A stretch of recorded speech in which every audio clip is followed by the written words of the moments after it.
You know, one of my favorite disproofs of the existence of free will, what I call the non-existence of free will, but one of my favorite biblical disproofs of it is the whole concept of prophecy.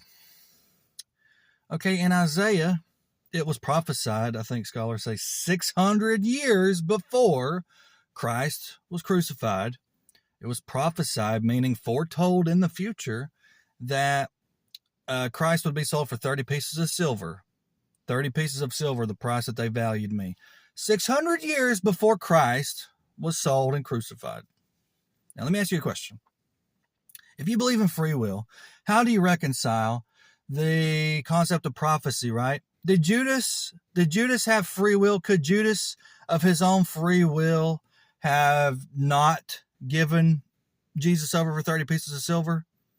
And if that's the case, then why was it prophesied of that it would happen? You could say, oh, God was predicting in Isaiah the free will choice that Judas would choose.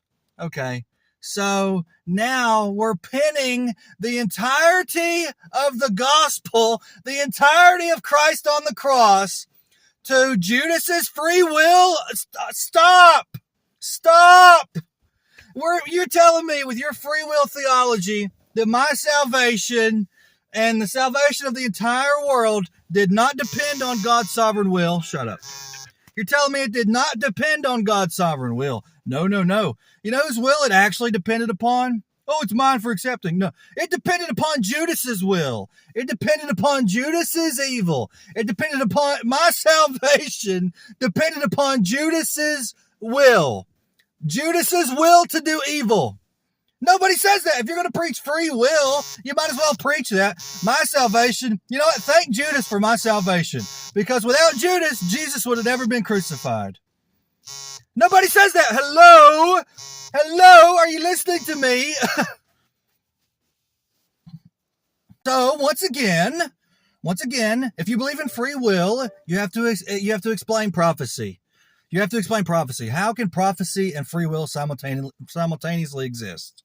It was prophesied that Jesus would be sold and crucified. Prophesied before it happened. I think scholars say 600 years before it happened. Where's free will in that? Why didn't Judas say no of his own free will? Why couldn't Jesus say no of his own free will? He's fully human. He could have had free will. But seriously, prophecy foretold he would be sold. Prophecy. That means this is going to happen. This will happen. Prophecy. That's what it means. There's no room for free will decision choice. Yay or nay. Prophecy foretold, predicted, enacted, put into power.